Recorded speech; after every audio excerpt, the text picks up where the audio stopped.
করতে করতে পুরো জীবনটা নষ্ট করে ফেলছে। আজকে আমার বন্ধু হার যাই ওর মনে কোটিপতি হয়ে গেছে। এই পাম পড়তে মারি খাওয়া লাগে।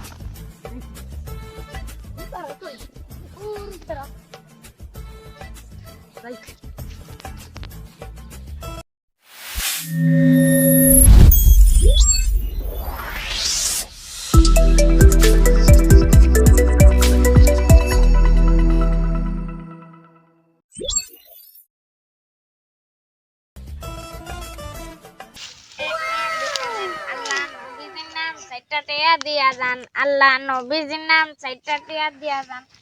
ওরে আজকে না আমার বড় লোক বন্ধু গাহার কথা, ওরা তো মনে হয় কোটিপতি হয়ে গেছে। তোর ভিক্ষা করে জীবনটাই নষ্ট। রোজা রমজান মাসে ভিক্ষা করবার লইছে বন্ডামি ব্যবসা। বন্ধু বড় লোক হয়ে গেছি গা। খালি বড় লোকের সঙ্গে কোটিপতি হইছে, বুঝছস না? আজকে খালি মোবাইল আর গাড়ি গুলো লই নাই, আজকে খালি রাস্তা জঙ্গল। তুই কি বড় লোক হইছিস? আমার ঢাকা শহরে নইলে 5 বাড়ি গাড়ি আছে, তুই কি কবি? আমি খালি কোনো কিছু নিয়ে আইতে ভুলে গেছি। বন্ধু তো মনে করি একটু সম্পর্ক একটু তাড়াতাড়ি এলিগা ওকে মনে তো চাপাই মারতেছে নাকি। আসলে মনে হয় আসলে হয়তো ঢাকা শহরে থাকতো। আর আমি মার্সিডিজ কিনছি কালকে, একটা বিএমডব্লিউ আজকে কিনতে যাবো। আমি তো ল্যাম্বরগিনি নিয়ে আইছি, কাওয়াসাকি এস2 নিনজা, বুঝো নাই ভাই? আমরা যে বড় লোক মানুষ। আচ্ছা আচ্ছা বাদ দে, হয়তো তুই আমার থেকে বেশি বড় লোক।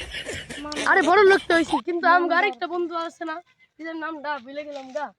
ও কই রে? ওর তো খোঁজ খবর পাইতাছি। ও তো এ লাগে থাকে মিন্টু।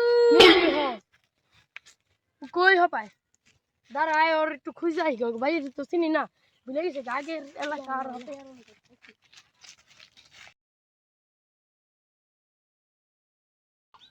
বন্ধু মিন্টু মনে আইতো না, আমরা এক জায়গায় গল্প করি। বন্ধু আমিও না রেস্টুরেন্টে 4 বেলা খাবার খাই,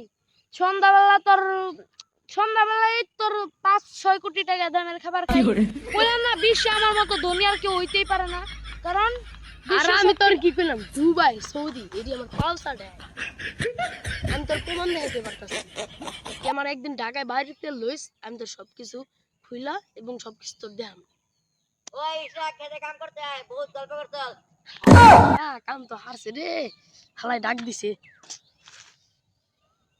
কিরে তোর নাম না ইশরাক? মনে পড়ছে তো। কিরে সত্য কথা কইবি, তুই কি খেতে কাম করস? আরে বন্ধু আমি এতক্ষণ তোর লাগে চাপাবাজ করলাম। বন্ধু আমি হাসা কথা কই, আমিও না খেতেই কাম করি না, আমি ভিক্ষা করি। ভিক্ষা করস? ও এতক্ষণ খালি চাপা চাপা। আমার এই একটা কুড়ে ঘর করে বাড়ি ঘর কিচ্ছু নাই।